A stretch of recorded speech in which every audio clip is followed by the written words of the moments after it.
Welcome to the Batcast.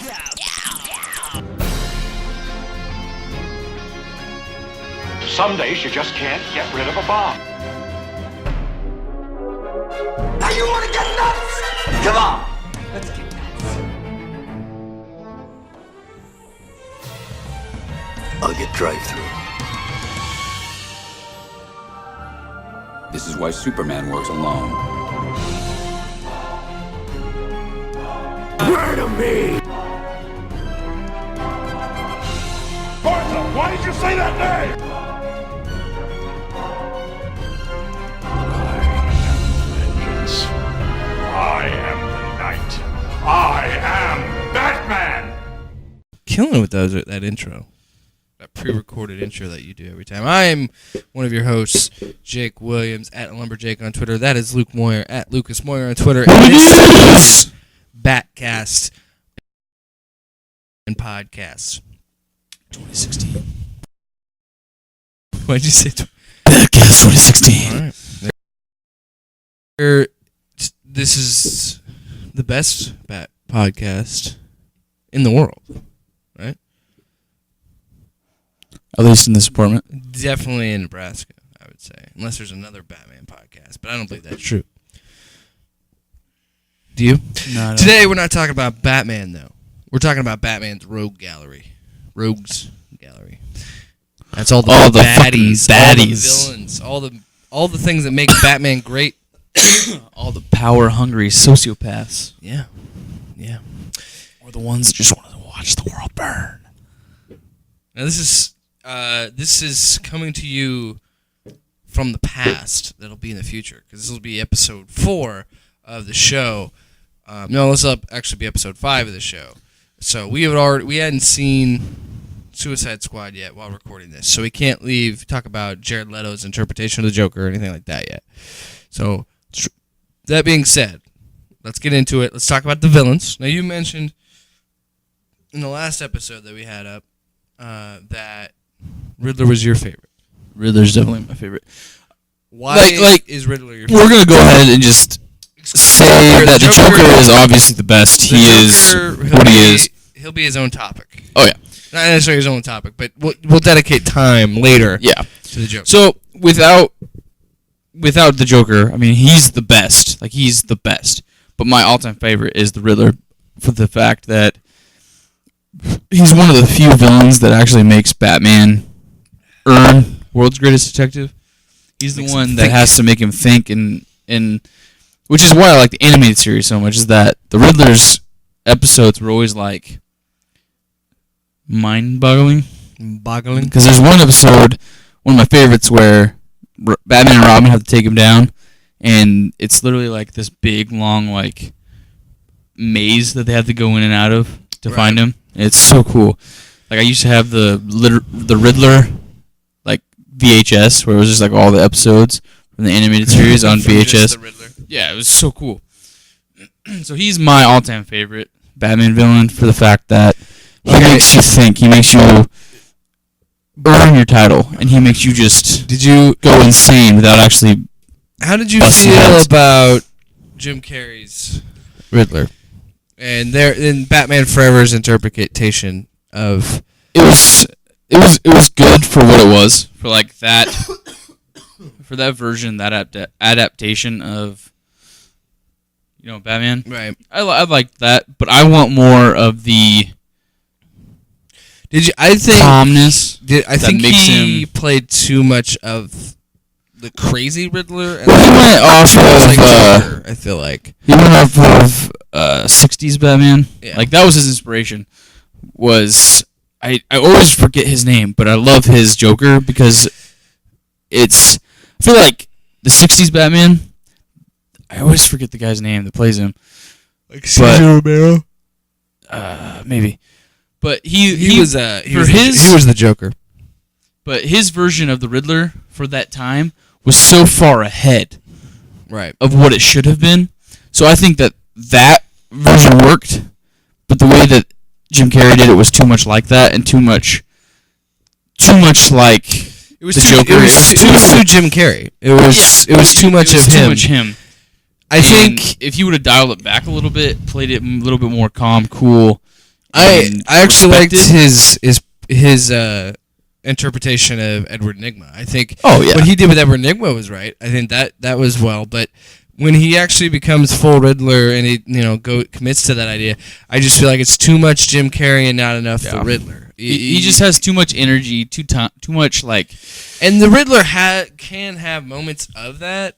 I'm not saying that isn't something that he is, but for the most part, he is the calm thinker. Because I want him to be. He's presenting. I want him to be creepy. Riddles. I want him to be in your head, and I want him to be like just calmly saying like, "Hey, I'm smarter than you," and I want you to go through these tests of wit, so that basically I can just prove what I've been saying all along. Right. And I want to watch you struggle, and I want to watch you squirm, and he does all this without actually really lifting a finger.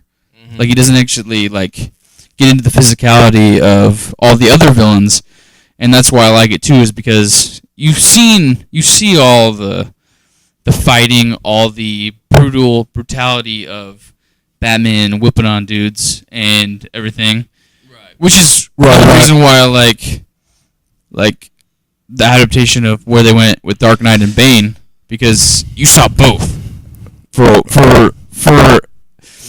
half the movie.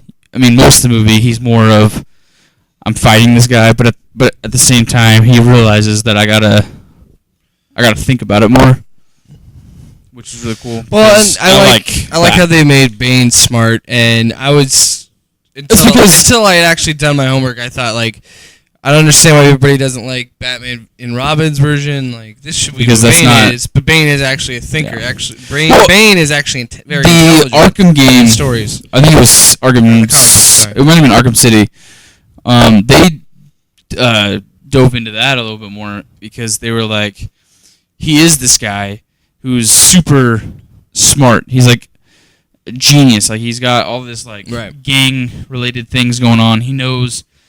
He ends up like figuring out who Batman is, that he's Bruce Wayne and all this stuff, and then he basically just goes over the top with roid rage. Yeah. And it fucks his mind up, and he goes full blown like idiot.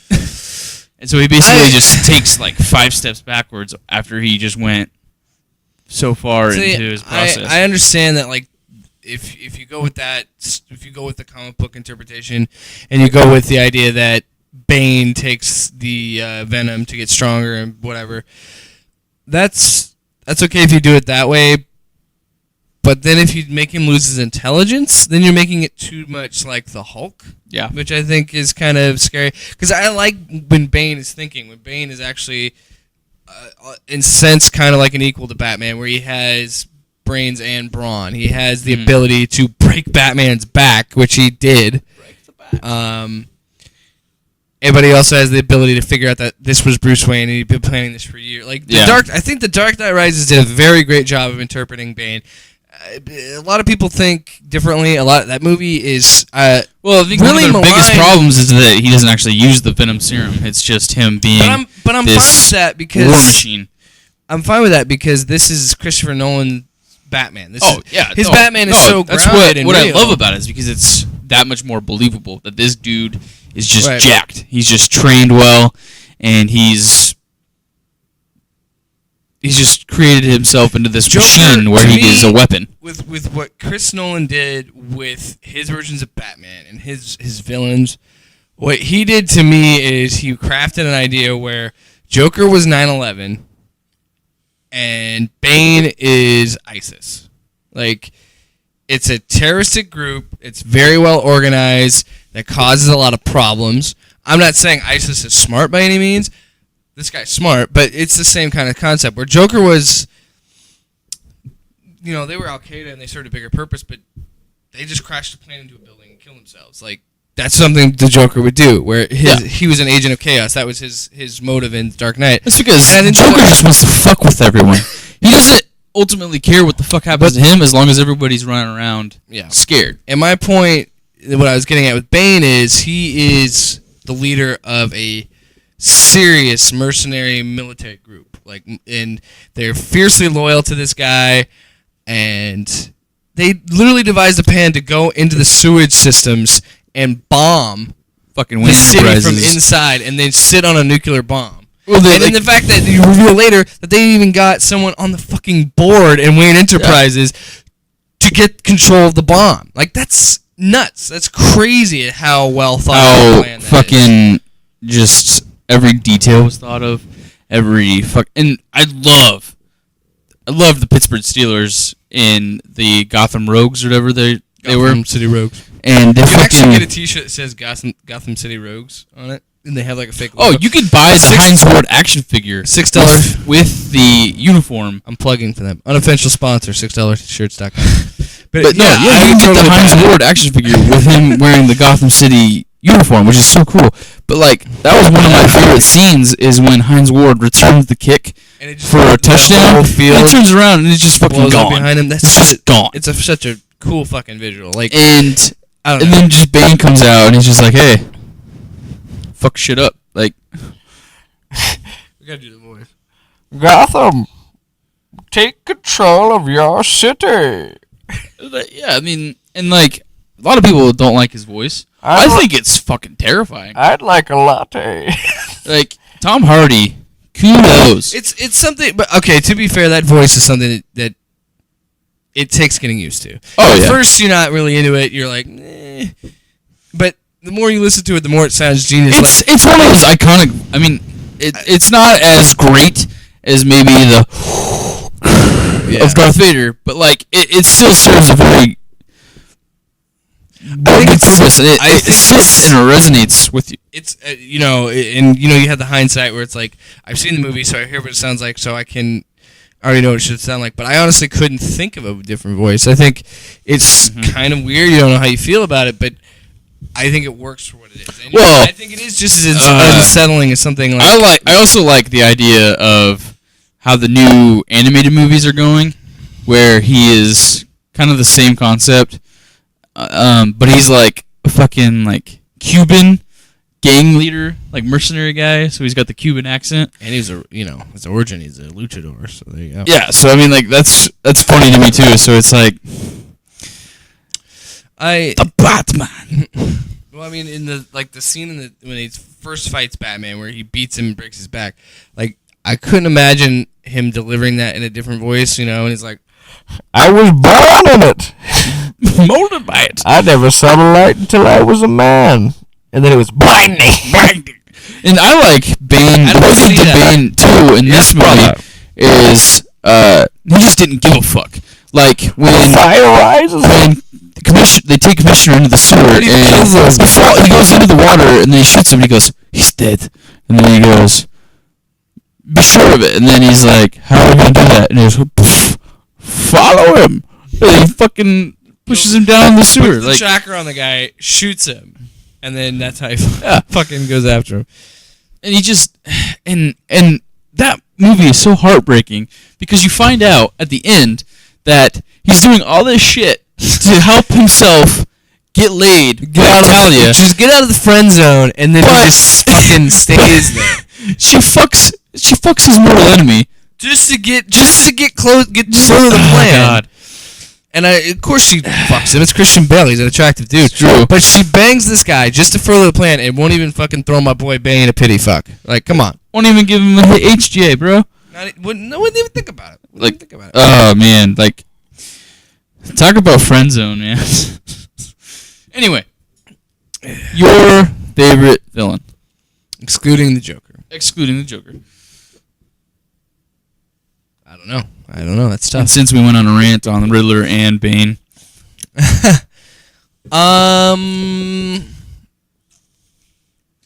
I would say Mr. Freeze, but I really shared how I felt about Mr. Freeze in the episode before this one when I pitched my Mr. Freeze origin movie. yeah, we did kind of go into depth with that one. So I'm not going to say that, but I will say another character that I think is underrated in Batman lore, and I feel like should get some more respect, in my opinion. And we had talked about doing a movie about him. It's Black Mask. Oh yeah. Because I love Black Mask's story. Because Black Mask's story is so tragic. It's weird. It's fucked up. Like his origin story is literally he gets born into a rich family like Bruce Wayne, and his family. So I mean, like they're basically best friend families. Like the Sionis family is rich, the Wayne family is rich, so they interact with each other. And like, the difference is the Wayne family actually loved Bruce. The Sionis family could give a fuck less about Roman. yeah. And so he kills his parents to get his fortune. This guy's just jealous of Bruce and the fact that his parents died. Well, he got the fortune. He's the total opposite of what Batman is, because Batman, he's the total opposite, but yet both of them were baptized by the blood of their parents in a way that Black Mask kills them, Bruce Wayne's die, but both men are changed forever because Black Mask becomes Black Mask for the rest of his... He doesn't become Roman Sionis anymore. He constantly wears the Black Mask that he carves out of his fucking father's coffin. Yeah. The wood from his father's coffin, he carves this mask, and he doesn't change. He's always him. Mm-hmm. Difference there is, of course, Batman takes off the cowl sometimes. But in my world of Batman is Batman. There is no Bruce. They are both baptized in the blood of their parents. They are both reborn as different men because of their parents' deaths. I think that's why, to me, Black Mask is so interesting, and I think that more people should... There should be more stories about him. There's not nearly enough, and people might think he's a C-list villain and think like, oh, he's one of those weird ones like Zaz or fucking Calendar Man or whatever. Zaz is fucking creepy shit. That motherfucker. So I feel like Black Mask should get a movie. I would love to see a movie with Black Mask in it. I don't see one of those where you can dwell on the whole. I don't see it happening ever. I could see maybe a really cool comic book. Maybe we should write up here. And maybe a really cool animated movie based off said comic book if that ever happened. I never see a live action version. Well, I mean, my thing is because I really like the crime aspect of Batman, right? And again, how he's the detective, and I think that they could just make it like an hour and a half, 2 hour long.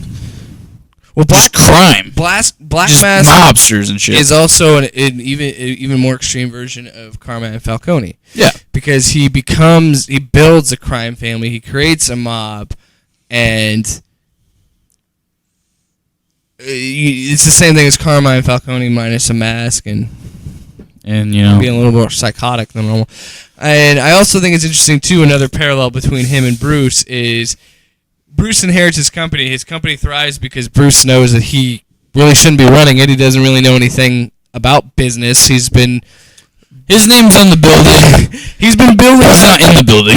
He's been building this plan to fucking beat criminals to a bloody pulp for 20 years. He doesn't have time for business. He's like, you know what, fucking you deal with it.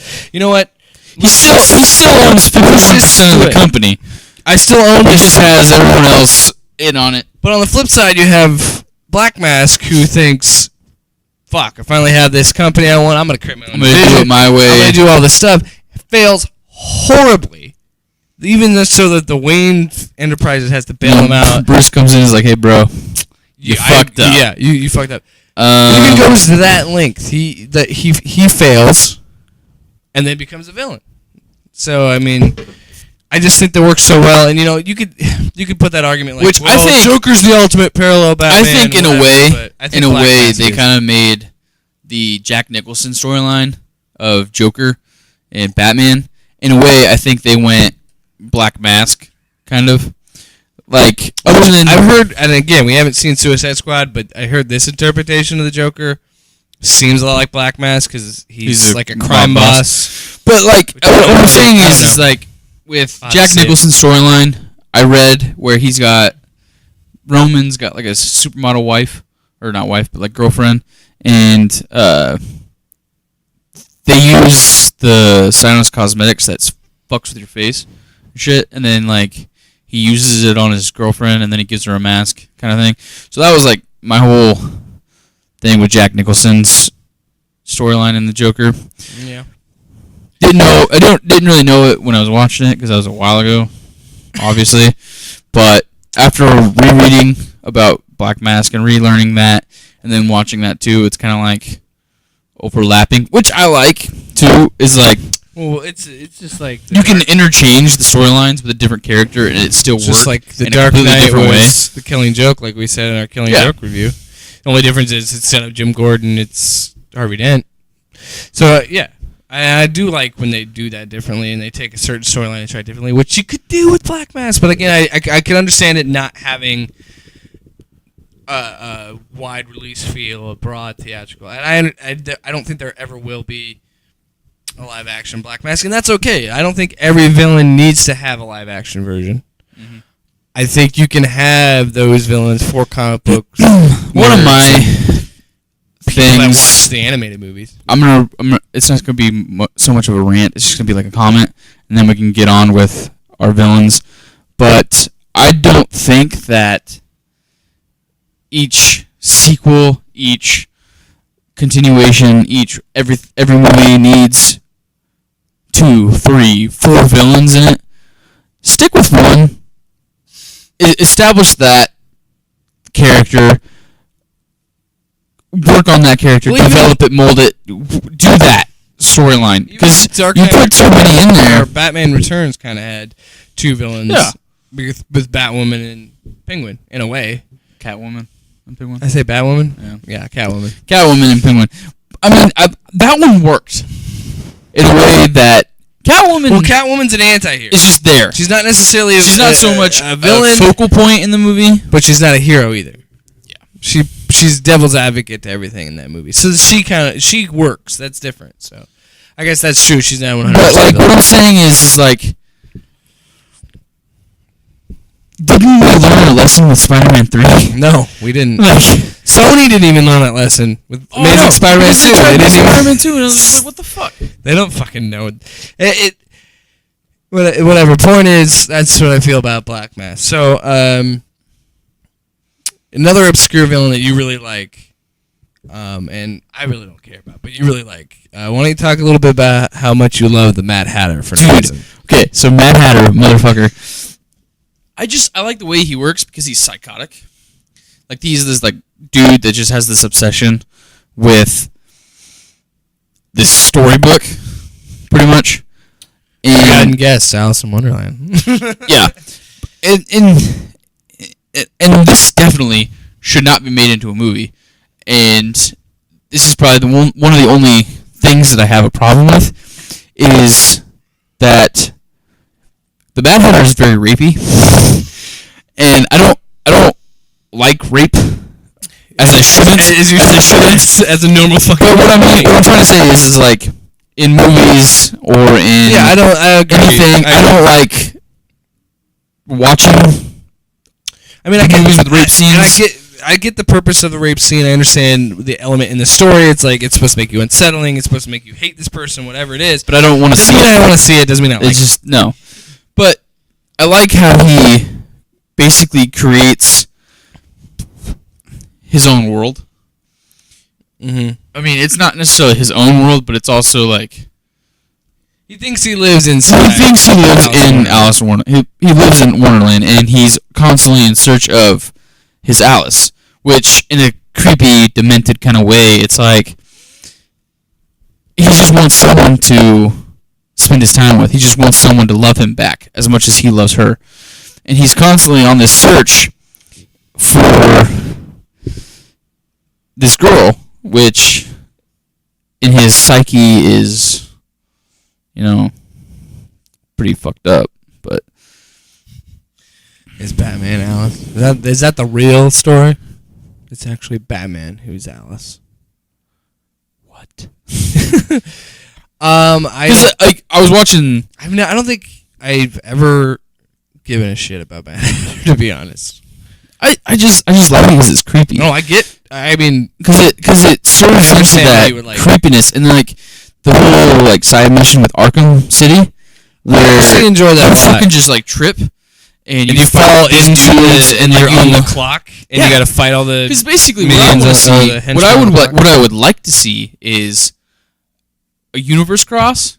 Ben Affleck fights Johnny Depp's Mad Hatter, and he fucking falls into the time continuum that is Wonderland, and he goes through and has to fucking use his mind to fucking get the cookie that makes him fucking bigger, so that he can get back on the fucking right fighting plane. Okay, so question: does this movie all take place in Wonderland? So he's got to fight the giant chess pieces, and he's got to do all the things. Not all of it. is in Wonderland, but like probably a good like Part like, third act maybe. Parts of it, or Yeah.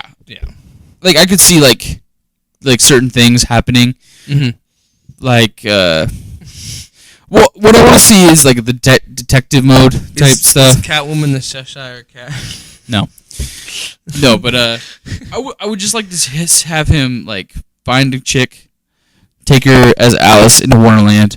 Batman's got to do the detective thing and figure out if this world really does exist or if it's just a figment of his imagination.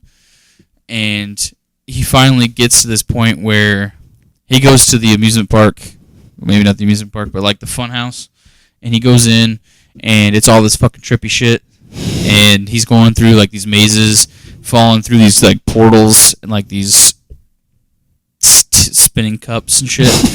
And I know you're pitching me a Mad Hatter. I'm just saying, like, and he has to figure out how to get in and out of this place so that he can save this girl. Okay. Yeah, I don't know. But the whole thing was the whole reason why Mad Hatter is the way he is like he wasn't like he liked the book, but that was kind of like a step behind. He worked with a girl named Alice, and she broke up with her boyfriend, and he was like, "Hey, I like you. You're pretty hot. We should go on a date." And they go out on a date. They have a good time. Blah blah blah. Then he comes in and is like, "Hey, I still love you." They get back together, and he's pissed because this guy took his girl, took his Alice. So then he's just constantly in search of a girl that wants to love him back because she rejected him. What a bitch. So then it gets all rapey and creepy. So, but who doesn't though? Love. All right, another villain. This is a woman. Poison Ivy. Which I don't think Uma Thurman did a very good job as. I don't think anybody did a good job in any of that movie, to be honest. O'Donnell, man. Chris O'Donnell. Chris O'Donnell, I think, was the only good thing about that movie. I don't know. Maybe. I'm just saying because he stayed the same between the two movies. And you know, Arnold Schwarzenegger only spoke in one-liners. And, or the part where Thurman has to say everything, and both of them has to be either fucking plant puns or ice puns. I liked the scene in Batman and Robin when they're at the auction trying to buy Poison Ivy, and he's like, fucking he pulls out the credit card, and it's the Batman Forever credit card, and it's like, never leave the key without it. Jesus Christ. And then he's like, Robin, you don't have that kind of money. I'll borrow it from you. I think Batman and Robin was the 1997 equivalent to 66 Batman. Like they had reached that. They had reached that level of camp. Like that was just horrible. Like that was like a 3-month summer camp for 12-year-old. But honestly, whose idea was it ever to do a campy fucking Batman? Who thought that like? And, the guys in the 60s. I said Batman and Wolverine are the only two characters in comic books that I do not understand why they're constantly marketed to kids when they have such fucking dark stories and such brooding dark characters. For sure. Batman breaks people's bones just to get a clue somewhere, just to get some kind of information. Wolverine cuts people to shreds with his metal fucking claws, but yet we still think we have to market that to kids just because they look heroic. Which the PG-13 works. I want to see R. I want to see gruesome. I want to see bloody. Don't get me wrong. I am a little thankful for that because if that didn't happen, I probably wouldn't have ever made this podcast. Probably never fall in love with Batman. True, but still. at such a young age. But as 20-somethings, we want the darkness. We want the brood. And I want an R-rated DC movie to actually feel like it's R-rated. Oh yeah, I want. Like if they're gonna go with the R rating, Ultimate Edition never at all. Give me blood. R-rated. Give me just gore. Give me swearing. One fuck is not gonna do enough for me in an R-rated. Because you get one fuck in a PG-13. So if you got X-Men, for Christ's sake, has dropped the F-bomb their last 3 movies every time, and it's funny every time. So why can't you? Wasn't it? Because it was First Class. They came in to ask Wolverine to join, and he said, "Go fuck yourselves." And then Professor Xavier, the young version of him in Days of Future Past, says it, which he fucking misquotes him too, which is genius. Because he says, "I'll tell you what you told me all those years ago. Fuck off." When he said, "Go fuck yourself." Yeah. And then X-Men Apocalypse. Apocalypse shows up, and Magneto just goes, "Who the fuck are you?" Yeah. "Oh, who the fuck are you?" The Wolverine cusses too. He goes, "Fuck off, pretty boy." Like, they can do it in their movies, DC. Why can't you do it in yours? And Deadpool just doesn't give a shit. It's just like when Batman goes, "Shit." Yeah. Oh shit. Oh shit. I thought Batman was gonna say "fuck." I did too. In the Ultimate Edition, and I wanted that. I want Batman to say "fuck" every now and then. I do too. Because he would be the guy to do it. Like Superman, I could see him not saying "fuck." I could see any one of these characters not saying the F word, but Batman, he's got to say the F word. Yeah. That being said, Poison Ivy. Poison Ivy. Sexy as hell in the Arkham games. Yeah. Oh yeah. I just think I don't think Ivy is that great of a villain. Honestly, I'm not saying. Plants. And save the plants. I wish we wouldn't have to have a caveat here, but it is 2016 and everybody's fucking offended about everything. We don't like Poison Ivy because she's a shitty villain, not because she's a woman.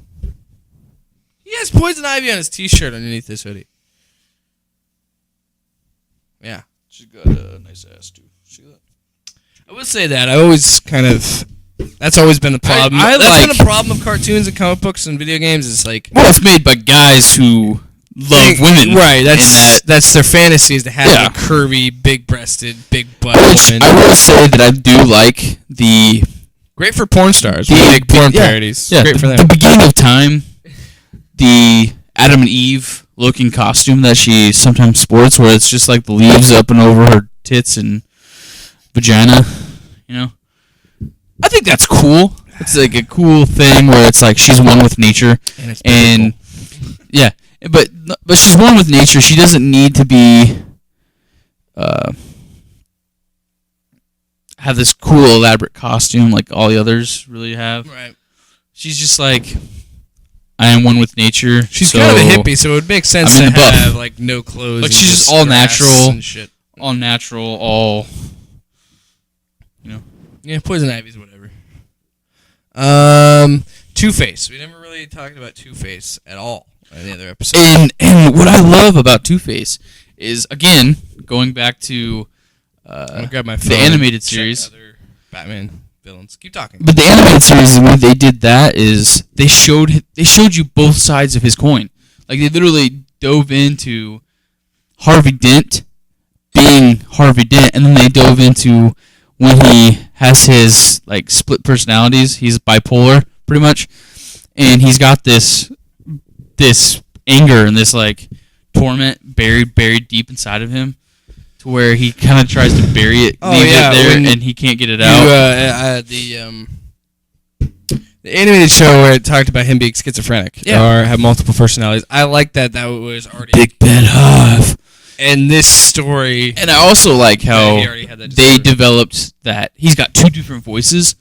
So he's the loving, caring Harvey voice. Yeah, they really did that well in Arkham Knight and like the Arkham games, where Troy Baker killing it as always, where they have him speaking in two voices. And I love that because it's like he's not just one guy. I mean, he is, but he's not. He's got two different personalities going at the same time, and he does the whole battling with yourself thing where he's talking to himself and he's always like arguing with himself, and then he has to leave it up to chance. And I love how he leaves it up to chance, and he's just he like always flips the coin. He's always obsessed with duality, and I always liked that about him because it's silly because he's Two-Faced, but that is still an interesting character trait to have for someone. And it's weird too. I mean, this is kind of not really part of the topic, but I've read somewhere that Beyonce does that before she goes on stage, and with the entity Sasha Fierce or whatever the fuck it is, she flips the coin before a show, and if it's like heads, she's the one that goes on stage. Beyonce does. If it's Tails, the fucking like demon entity fucking takes over her body and goes on stage for her and fucking does the show. What are you talking? Fucking Illuminati shit, dude. So it's like, it's just kind of random. And I was just talking about the coin thing, but I read where she does the whole coin flip and decides who is, on stage. All right. But yeah. So let's look at who we've covered. The thing that I love about Harvey Dent is no matter what interpretation of the story, it's Gotham's White Knight. the theme. And again, why this is marketed to kids is beyond me. The theme of Batman stories are they're tragic, they're sad, they're not happy. None of them end as well as they should have. Sometimes they don't end well at all. And Harvey Dent is a perfect example of that because I think they hit it really well in The Dark Knight, and I think they're kind of hitting it home with the Telltale series on this. Is Harvey Dent and Bruce Wayne are really good friends, and in any interpretation of this story, Bruce Wayne honestly believes that Batman isn't the future of Gotham; it's Harvey Dent. He believes he can change things. I believe in Harvey Dent. I love that theme in The Dark Knight because it really. Not only did they get it right with Joker, but they got it right with Two-Face and how he doesn't become Two-Face until like the last 10, 15 minutes of this movie. I wish they would have kept him. And I didn't want to kill him. I would have got him in another movie. I would have loved him in The Dark Knight Rises or anything like that. Like if they would have left Bane out completely and done like a whole Harvey Dent Two-Face movie after The Dark Knight, they still think he's dead, and he I would comes have liked back that from the grave. because I like the story of The Dark Knight and in basically Harvey Dent all over is that he is the future. He is the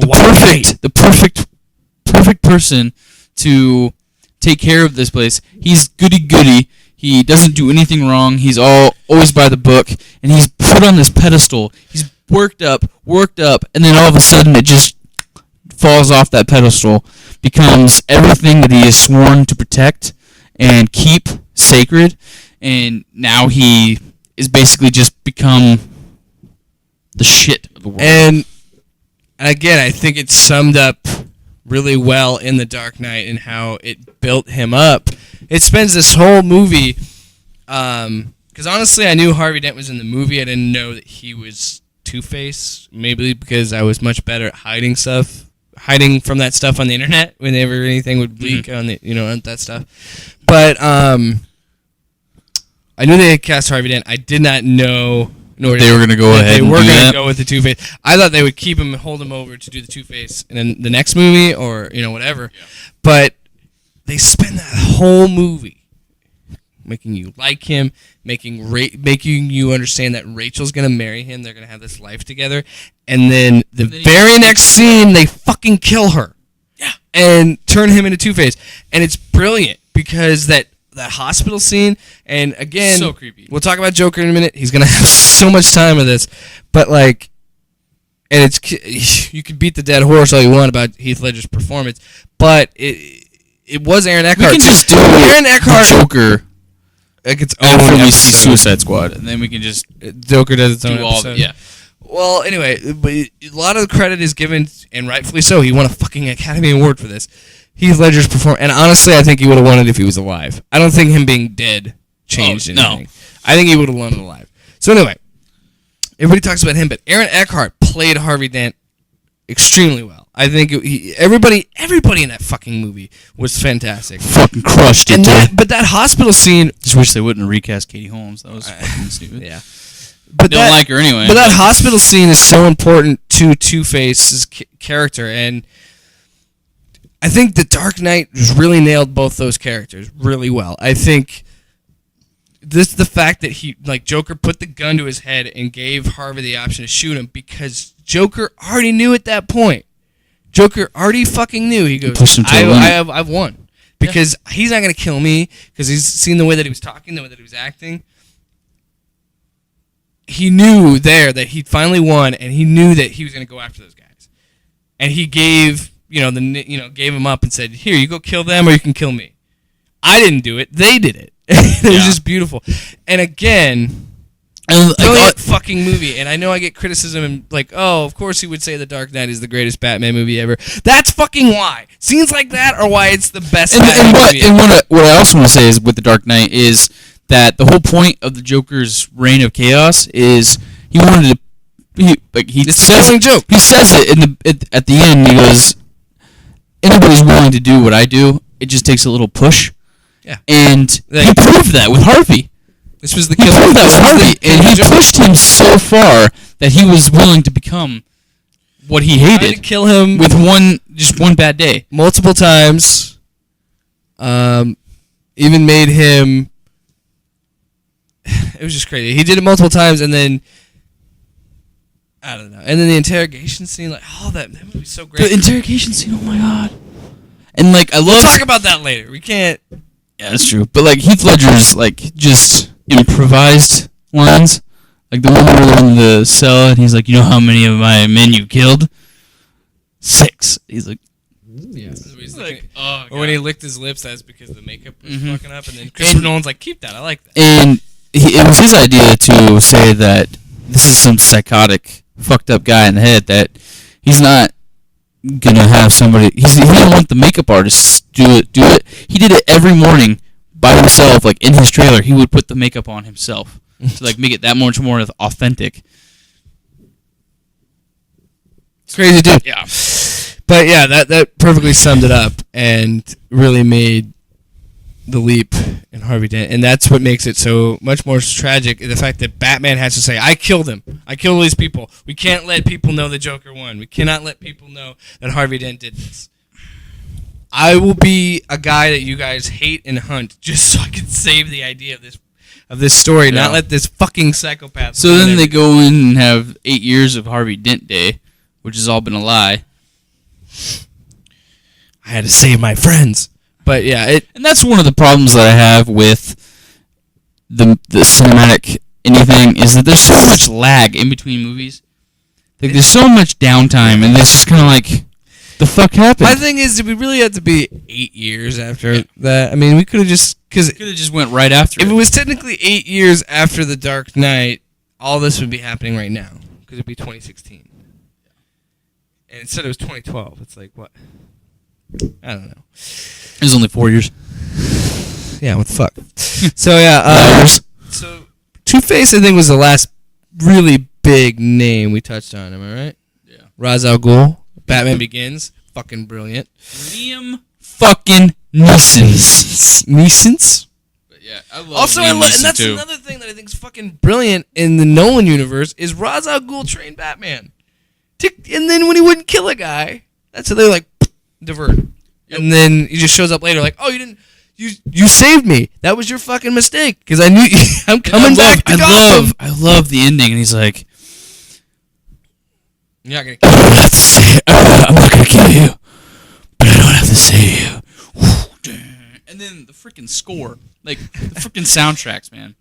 I will say though, I think Batman Begins third act is like kind of weird, but the fear toxin and the microwave emitter thing, which I think was cool because it introduced the Scarecrow, and you think the Scarecrow is going to be the big villain. Turns out he was just a pawn. Raj, man. Fucking Ra's al Ghul. Is it Raj? It's Raz. Don't say Raj. Raish. Fucking Batman animated series. I don't know. And the Arkham games. I don't know. Man. Okay. Let's check out Batman's more obscure villains that I think are funny. Calendar Man. What's his like slogan? It's like 22 past September. I don't know. Julian Day is known for December. Here's a description. Julian Day is known for committing crimes that correspond with holidays and significant dates. He often wears costumes to correlate with the date of the designated crime. His best known latter day incarceration. Oh my God, incarceration. Incarnation is in the miniseries Batman: The Long Halloween, where he is portrayed as a Hannibal Lecter-like figure, offering insight in Batman's search for Holiday, a vigilante who uses holidays as his modus operandi. New 52 Joker. That's what you showed me. Oh, I know.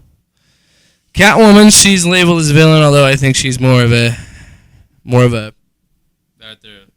ally Clayface. We never. With the Batman, that cartoon, and they made it his friend. That was pretty fucked up. Well, they turned Clayface into the Killing Joke. There's so many versions of the Killing Joke in Batman stories. I think that one's funny too. Clayface is, he's okay. Clue Master. Arthur Brown was a game show host until he turned to a life of crime. He is father of Stephanie Brown. Sounds kind of lame. That one's so dumb. Deadshot. Deadshot Deadshot is a freaking Batman villain. Deathstroke. Deathstroke's pretty cool too. I like what Arrow did with Firefly. I like what the Arkham series did with Firefly. I thought he was pretty cool. I like that. Remember Firefly? Yeah. His boss Arkham fight. Knights. His boss That fight one's was a pretty cool. fucking bitch with the Arkham when you had to drive the Batmobile and like hitch on him and fucker. Harley Quinn, of course. Hugo Strange, one of the main guys in Killer Croc. Batman Arkham City. That's the one I'm thinking of. Figures out Batman's identity because apparently everybody else says that. Hush, which I would That's love. pretty creepy too. Love to see a DC animated movie of the Hush storyline. That would be fucking awesome. Or if they made a fucking game out of that. Ugh.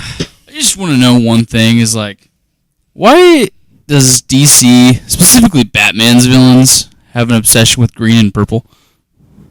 That's a good question. It's a very good question. Killer Croc. I'm sure you'll see. Again, I haven't seen Suicide Squad yet, but I'm sure there's going to be an interaction between Batman and Killer Croc at some point in that movie. Killer Moth. Drury Walker, alias Cameron Von Clear, is a moth-themed criminal known for being the first villain to have been defeated by Batgirl. That goes without saying. Yeah.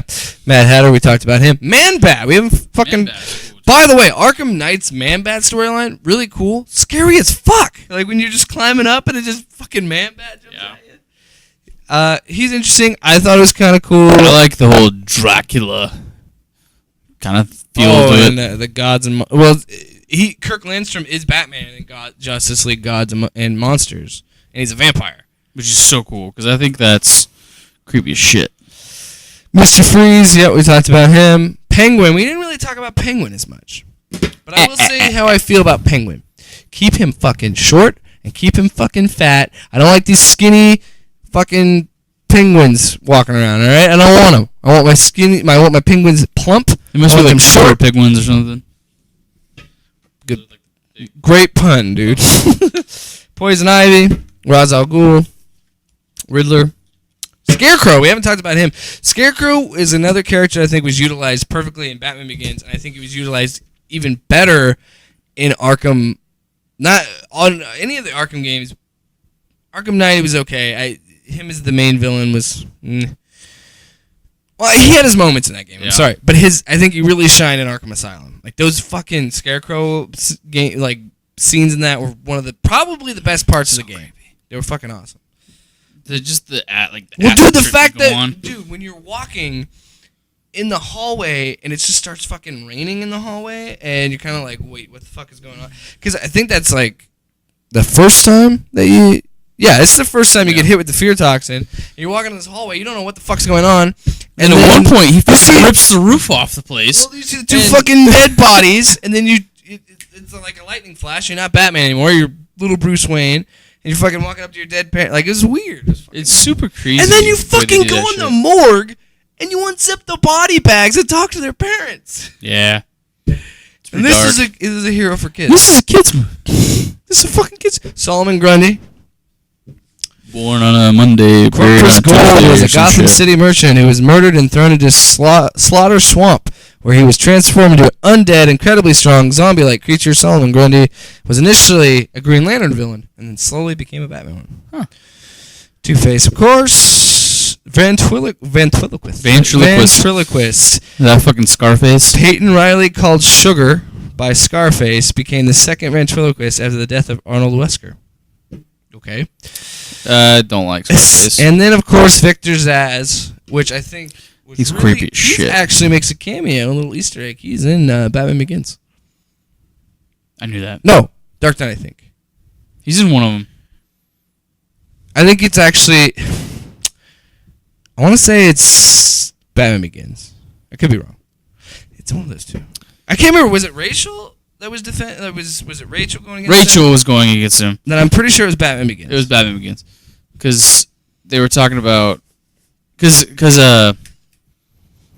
Crane is like... Right. He was like... I think that... Easy, yeah. I think that Mr. Zaz is... and he like has that creepy, calm voice, which I think Nolan's universe they cast very well. Yeah. Except for, Katie Holmes. Okay, so get this. So I was looking up at other like obscure adversaries of Batman. Catman. Yeah.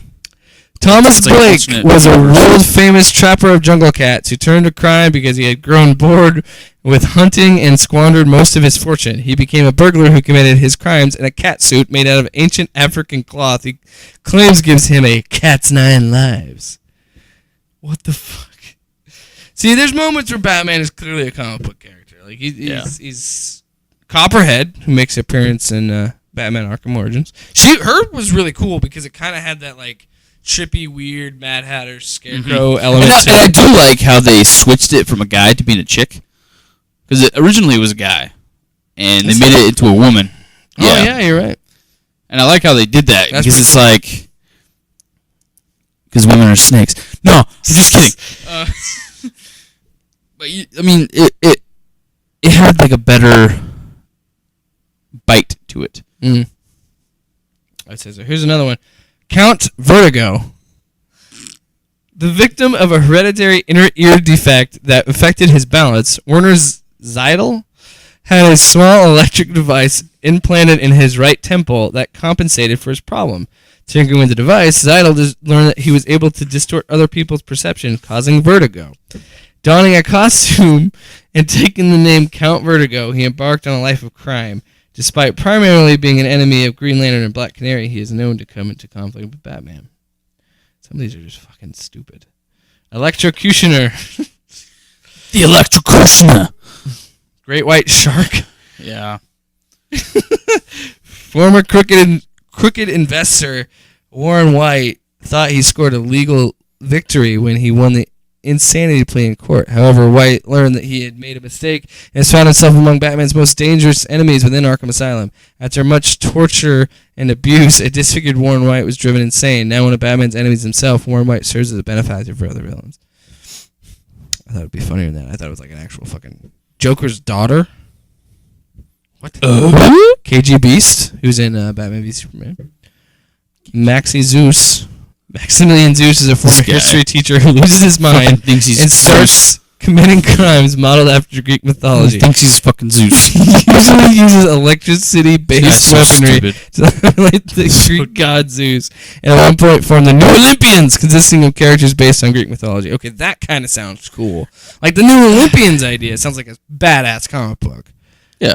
But like then again, that is Justice League. Yeah. Owlman.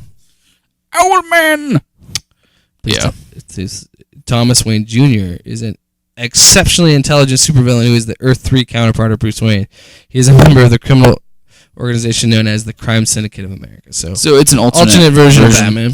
And they do a animated movie, I'm pretty sure, where the universe is split and they meet. And Owlman takes the place of Batman to try and like ruin his name. Like they switch universes for a while. There's a Riddler's daughter too, I guess. Ratcatcher. Otis Flanagan is one-time Ratcatcher who turns to a life of crime. He has the ability to communicate with and train rats and uses them to plague Gotham City. Shortly after the Infinity Crisis began, Ratcatcher was killed. The Great Ghost! By an OMAC agent in hiding who identified the Ratcatcher as a gamma-level threat and vaporized him. Yeah. So that's pretty much all the Batman villains, recurring and obscure and the good ones. This has been another episode of the Batcast. I'm, as always, one of your hosts, Jake Williams, at a Lumberjake on Twitter. He's Luke Moyer, at Lucas Moyer on Twitter. Follow us at 402 Films there as well. And, maybe go follow me on Instagram and go follow him on Instagram and send us some snaps. No dick pics, though. Very good snaps. So until next time, on the same bat time, same bat channel. Batcast! Bitch. Yeah!